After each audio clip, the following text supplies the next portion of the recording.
First weekend of the playoffs, and we have two injuries that will significantly impact the next round of the playoffs. Number one, gear that DK has, and like Bobby Wagner when he got banged up. Number two. Here we go.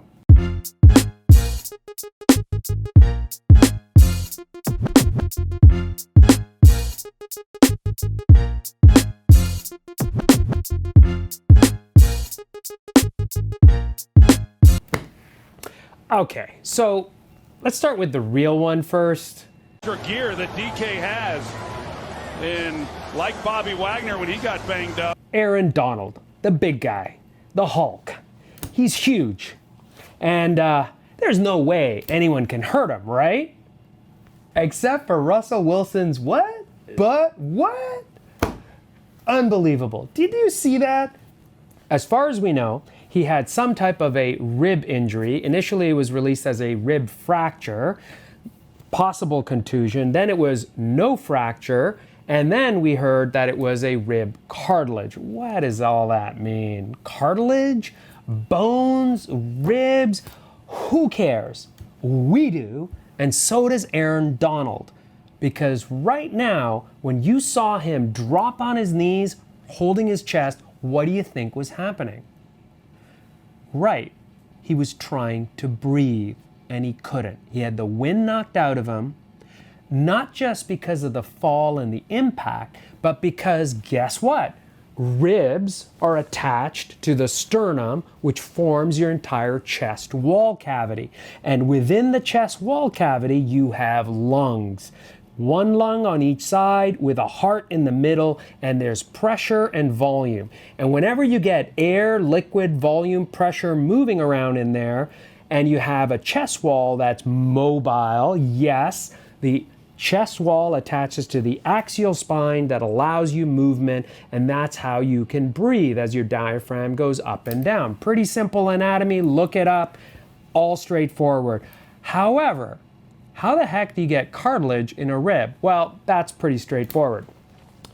Bones are formed originally from certain types of ossification patterns, and in some of them, they actually start from cartilage, and in other cases, they are just formed through membranous ossification, and they can have cartilage at the end. And the ribs have cartilage joint at the back where they attach from the axial spine, the spine itself, and they come around. And then they can attach to the sternum, the central part of the central costal cartilage, and which eventually ossifies, and they can form a costocartilage junction. So, and he was holding his chest right here. Now, he's a bigger guy, so he was holding it here. He's probably got a barrel chest, right?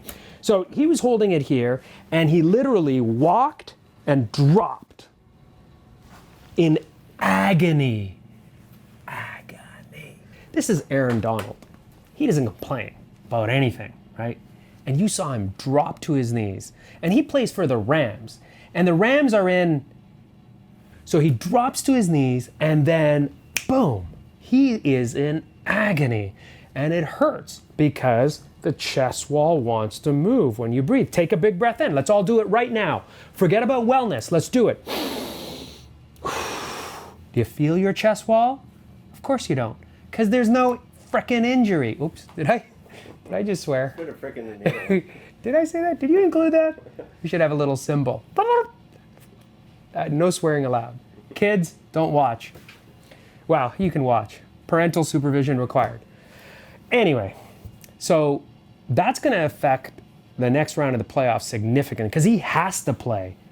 What I can tell you is Aaron Rodgers, he feels for the guy, but I don't think he's too upset he's hurt. Is it really just a breathing issue, or is he going to have, is it like a flexing issue? Like, is he going to be able to use his core the same way? Oh, sure. Yeah, so good question from my cameraman. Question number one.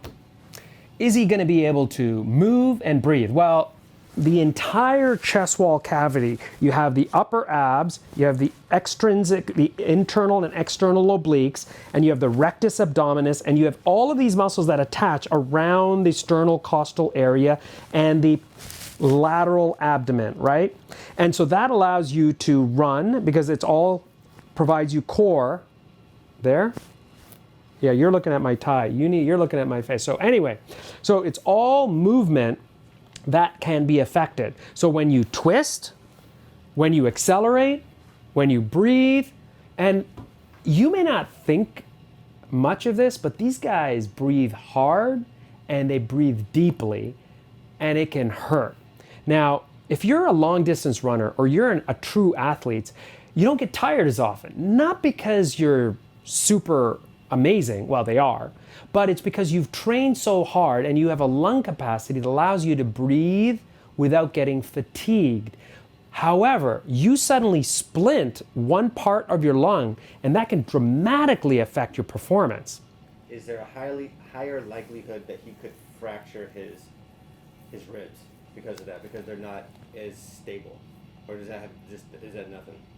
So we had a dumb question from our camera guy on this side. Follow up the good one. Following up a good one with the bad one. Is there anyone else that wants a question? Like anybody? Come on, down here. Put your questions down here. Maybe I'll give you a real answer, you know. But hey, it's okay. So cartilage, bone. If it's a cartilage injury, that may not be so bad, as long as it's not dislocated. As long as it remains within the intramembranous sleeve that the rib stays in, it'll heal. And if it doesn't, it'll be a non-union, big deal. As long as the pain goes away. Because there's nerves coursing along the intercostals. Intercostal is the space between the ribs.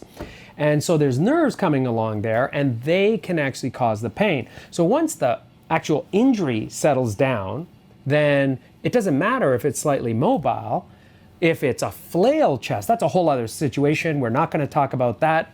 Hopefully no one has a flail chest in an injury. That's when you get multiple ribs and you get alternating movement of the chest wall. Really gross. It would be interesting to show you, but hey, no injury like that. Don't hurt yourself with a flail chest. Okay, so a fracture, bone always heals better. Bone heals to bone, and a rib fracture heals. If you get a cartilage injury and the rib is mobile, then that can be uncomfortable and painful, but eventually it'll heal unless it's dislocated or if it's significantly displaced. And then if you get the ends of them touching each other, that can take some time to settle down. But we don't know the extent of the injury. I haven't seen the x-rays, haven't seen the MRIs, and hold it. Don't tell me you got another question. It's better. It's better, okay. So he's going to be in pain on this weekend. Oh, for sure. So, he'll definitely have pain. So then, what does an athlete, or what's something they're obviously going to give him stuff that will allow him to compete at the highest level. Mm-hmm. So as far as pain medication, what do you think they would be giving him in order for him to go out there and play, even if it's at 80%, play at 80%?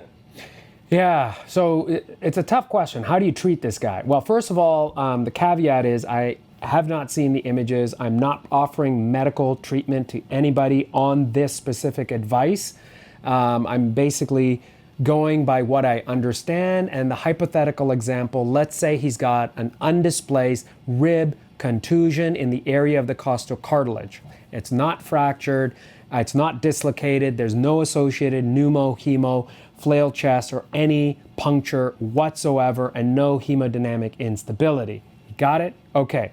So in a situation where you have this costocartilage contusion, then anti-inflammatories would be your mainstay. And then the other thing for pain would be just extra strength Tylenol. I'm assuming that... Is that a plug for Tylenol? No, it's not a plug. This video was not brought to you by Tylenol, but we happen to mention it. Hey, hey Tylenol, would you like to sponsor this?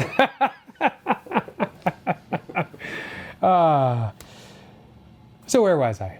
Various analgesics, and more than likely he's going to use non-narcotic analgesics. He's not going to be able to play if he's on any narcotics, and I'm sure that's not allowed in situations. Freezing Novocaine topical sprays, if he has superficial pain, they may or may not help.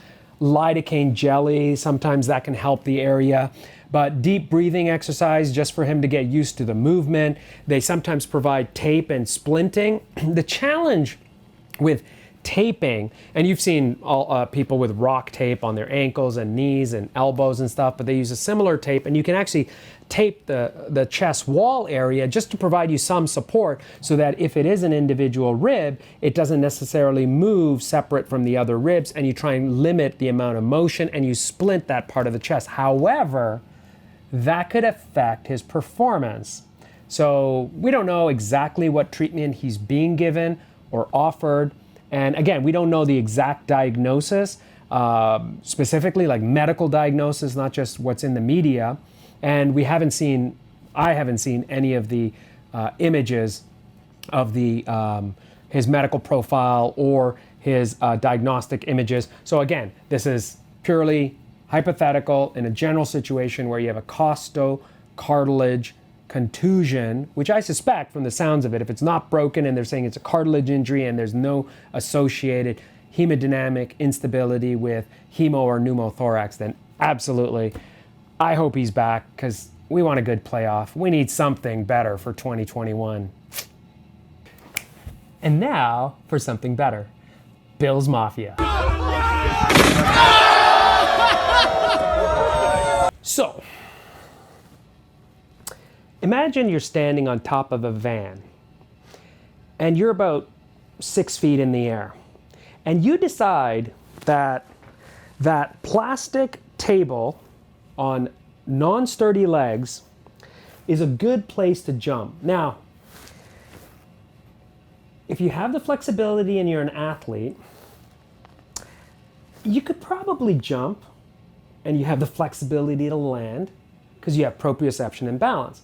However, this is a reenactment. There's no way I would do that. That guy needs help, medically and maybe something else. You think possibly alcohol may have been a factor in that? I cannot say. I hope so. Well, let's just say that he had something else on board to help with the pain. So that's right. So what did we see? So he basically jumped. He's a pretty heavy guy. He looks pretty big. He's broad. He's heavy. So when you land, now the normal kinematics of the joint and the body is your muscles and joints react to what is around you, okay? You saw how he landed, okay? All right. Saw how he landed, okay? Here, he jumped.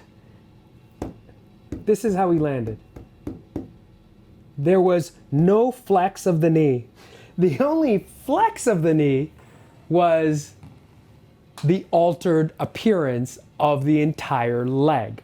Now, what does that mean? We don't know exactly what happened. It looked like it was broken or dislocated. It's hard to tell because he had baggy pants and he's a big guy. Now, you can land and dislocate your knee and it can wobble all over the place, and then it's a multi-ligamentous injury, ACL, PCL, collaterals, posterolateral, anteromedial corner. Could be a lot of different things in that case.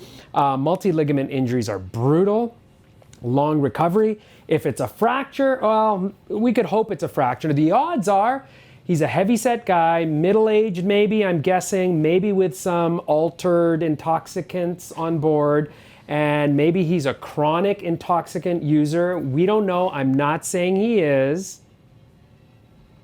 but let's just say he is. Then it's possible that his overall bone density is low. So if his bone density is low, his bone elasticity is low, and his bone strength is low, then he probably would fracture before he'd tear a ligament, okay?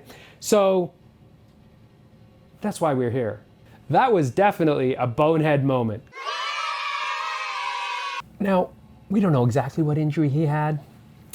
I haven't seen any x-rays or reports, but what I do know is he will definitely not be jumping onto another table in the near future.